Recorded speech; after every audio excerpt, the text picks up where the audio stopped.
Analysons cette magnifique question qu'on a posée à Macky Sall, à l'ONU. Et Macky Sall se défend. Analysons profondément cette magnifique question. Écoutons d'abord la vidéo et l'explication de Macky Sall. On va essayer de commenter si ce que Macky Sall dit, c'est vrai ou non. Écoutons la vidéo très bien.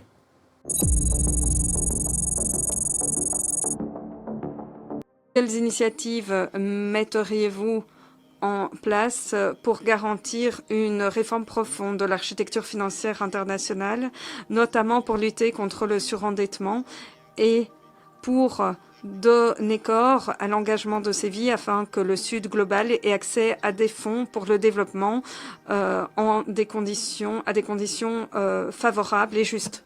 Monsieur l'ambassadeur du Zimbabwe, je l'ai dit tantôt, une concertation globale sera engagée pour réformer l'architecture financière internationale. On voit tous le poids de la dette. Et ce poids de la dette pour les pays en développement est moins relatif et moins dû à l'ampleur de la dette qu'aux conditions de la dette. C'est-à-dire que les pays en développement, malheureusement, s'endettent 5 fois, voire 8 fois plus cher que les pays développés. Et cela est dû aux mécanismes qui sont en place. D'abord, les mécanismes de garantie, et de primes, de risques par rapport aux pays en développement. Donc, cette concertation devra aussi impliquer les agences de notation qui doivent travailler de concert avec les États membres, avec les AFI, pour que nous définissions un cadre approprié pour un accès équitable aux conditions financières. On le sait, le financement public ne répond plus aux attentes, surtout qu'il a baissé drastiquement. Il faut donc associer le financement privé, mais mitiger le risque, parce que c'est là la limite du financement privé, et faire en sorte que les pays, par l'investissement privé, par le partenariat, puissent davantage commercer, et c'est dans l'intérêt de tous les États membres.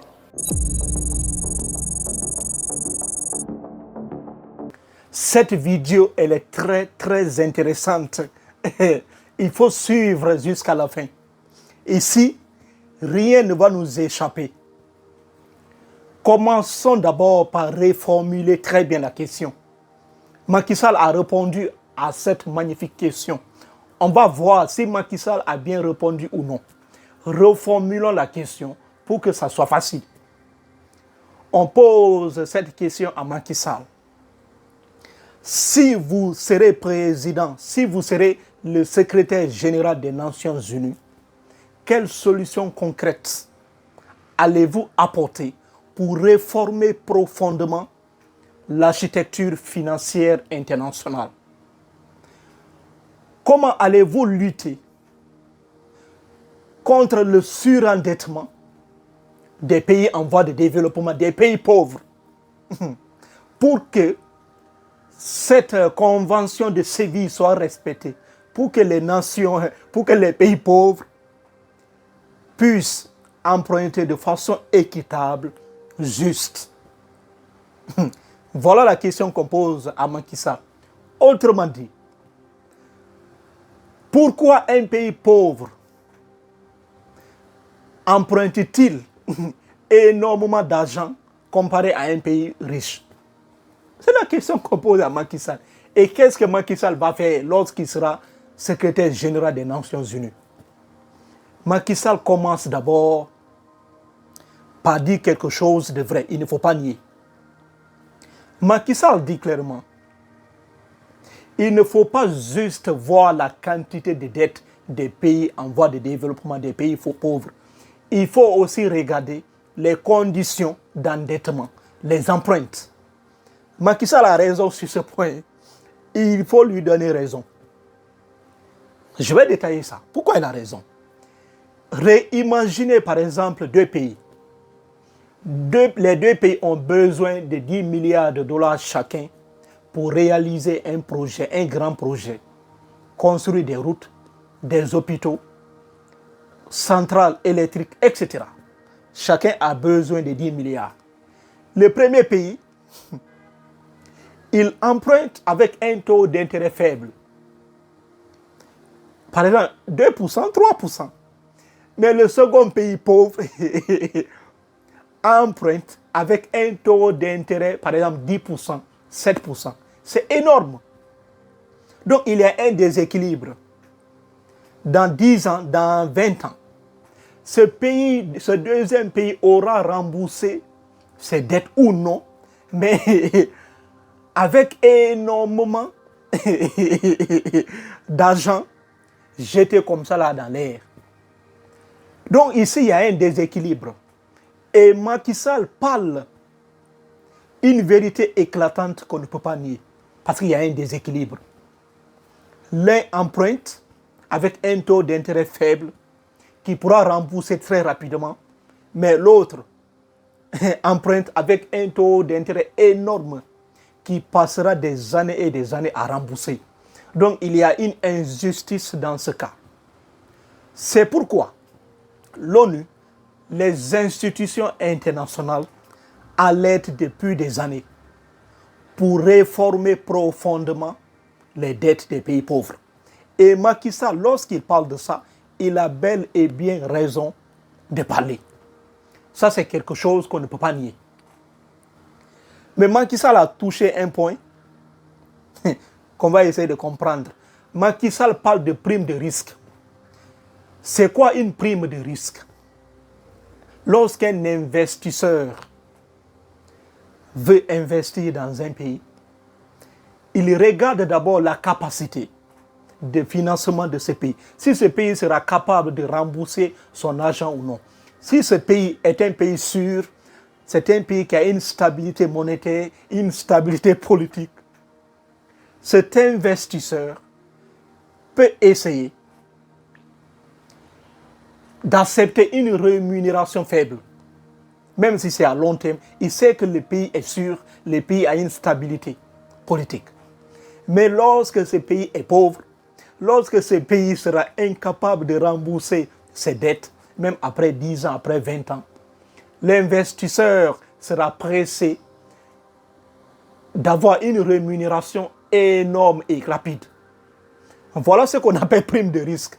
Donc ici, Macky Sall parle d'une mobilisation internationale des institutions internationales de l'ONU, etc., pour régler ce problème.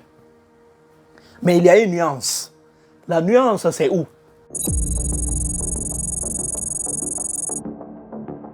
Lorsque Macky Sall parle de prime de risque là-bas, on comprend. Mais cela ne dépend pas de l'investisseur. Ce n'est pas l'investisseur qui a créé ce chaos. Le chaos vient du pays dans lequel l'investisseur veut venir investir. C'est ça qu'il faut régler. Pour ça, il faut que nos gouvernements travaillent. Il faut que nos gouvernements travaillent profondément pour améliorer la gouvernance. Il faut la transparence. Il faut des institutions fortes. Diminuer les détournements. Il faut une sécurité. C'est ça qui permettra aux investisseurs de venir investir. Sinon, aucun investisseur ne viendra investir dans un pays où il y a un risque énorme. Cela ne dépend pas de l'investisseur, cela dépend de nous. Donc, il ne faut pas seulement mobiliser les institutions internationales. Il faut aussi que les pays faibles, les pays du Sud, se mobilisent. Chacun puisse faire sa part. Ça, c'est très important. Voilà le premier point où Macky Sall a touché.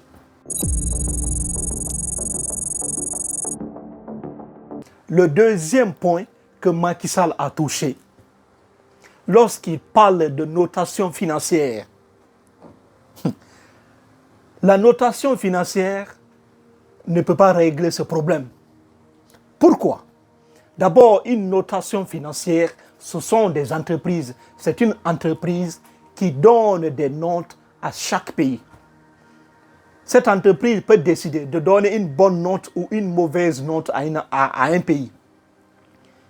Elle peut dire tel pays est capable de rembourser ses dettes ou non. Donc, elle peut donner des notes à un pays, peu importe. Mais on ne peut pas forcer ces entreprises à donner de fausses notes. C'est-à-dire, lorsque les notations financières donnent une très bonne note à un pays corrompu, à un pays qui a un système de financement mauvais. Cela peut assurer les investisseurs. Mais lorsque les investisseurs arrivent dans le pays, ils regardent, ils voient que c'est le contraire. Donc cela peut réduire la crédibilité d'une entreprise. Parce que les investisseurs utilisent les données de ces entreprises de notation financière pour aller investir dans un pays. Donc en regardant ces chiffres, si c'est un mauvais chiffre, cela peut réduire votre réputation. Donc, les notations financières ne peuvent pas résoudre ce problème seul. La plus grande responsabilité, c'est nous. Étant donné que Macky Sall lui-même a été le président du Sénégal de 2012 à 2024, il connaît très bien ce qu'on appelle dette. Parce que lui-même, il est accusé dans son propre pays de dette cachée, pillage de l'économie sénégalaise. Même si ce n'est pas vrai, parce que Macky Sall continue toujours de nier. Il dit non, il n'y a jamais eu une dette cachée. Donc Macky Sall connaît mieux ce dossier plus que nous. Les notations financières ne peuvent pas résoudre ce problème seul. Il faut une transparence totale. Sans la transparence, ça ne peut pas marcher. Tout le temps, il aura des problèmes. Voilà le deuxième point le plus important. Le troisième point le plus important que Macky Sall a touché, c'est lorsqu'il parle de la mobilisation du secteur privé. Macky Sall a raison. Il faut mobiliser le secteur privé pour venir investir dans les pays du Sud, dans les pays sous-développés, dans les pays pauvres. Pourquoi? Parce que les États, les institutions internationales publiques ne peuvent pas tout financer. Lorsqu'on parle d'eau, on parle d'électricité, on parle de routes, on parle d'hôpitaux, le privé investit énormément. C'est le privé qui peut sauver un pays. Parce que le secteur privé emploie énormément et crée énormément d'emplois. Mais il y a un problème. Lorsque Macky Sall parle du secteur privé, c'est bien et c'est salutaire. Mais il y a un problème. Lui-même, il a dit qu'il faut mitiger le risque. C'est très important. Lorsque une entreprise privée veut venir investir dans un pays, s'il n'y a pas de transparence, si le risque n'est pas bien géré, l'entreprise ne peut pas prospérer. S'il y a des banques multinationales ou bien des banques nationales qui peuvent partager ce risque, alors les entreprises peuvent accepter de réduire leur marge. Le coût du projet devient moins cher. Donc le problème, en général, ce n'est pas seulement les institutions internationales ou bien les investisseurs. Non, le problème, ce sont les pays. Chaque pays doit améliorer son système de gouvernance. Un pays corrompu ne peut jamais progresser. Donc Macky Sall, en parlant du surendettement, lutter contre le surendettement des pays pauvres, la dette des pays pauvres, ça on comprend. Et il faut vraiment revoir la dette des pays pauvres. Parce que les pays pauvres, lorsqu'ils veulent emprunter d'argent, lui-même il a dit, parfois les pays empruntent avec un taux d'intérêt 5 fois, parfois 6 fois supérieur à un pays riche. Donc Macky Sall, lorsqu'il parle de ça, il faut comprendre. Et il a clairement raison sur ça. Il faut revoir ça. Mais de l'autre côté, nous devons énormément travailler, améliorer notre système de gouvernance. Mais Macky Sall n'a pas répondu toujours. Macky Sall n'a pas répondu toujours à la vraie question qui a été posée par cette dame. Des solutions concrètes. Parce que la réponse de Macky Sall est vague. Parler de primes de risque, parler de mobilisation du secteur privé. Tout ça, ce sont des réponses extrêmement vagues. Il faut donner des solutions concrètes pour que les gens puissent comprendre. Parler d'une mobilisation internationale, tout cela c'est bien. Mais il faut donner des résultats, il faut donner, c'est-à-dire des explications concrètes, des solutions concrètes pour que les pays pauvres puissent emprunter avec un taux d'intérêt normal. Pas élevé, pas aussi faible, mais normal. Pour que cette dette ne puisse pas étouffer ces pays, il faut donner des solutions concrètes. C'est ça qu'on a besoin. Vous avez parlé de façon globale, de façon générale. Il fallait au moins donner des solutions concrètes. Mais la sortie de Macky Sall est salutaire. Lorsque le gouvernement gabonais dit de supporter Macky Sall, il faut le supporter.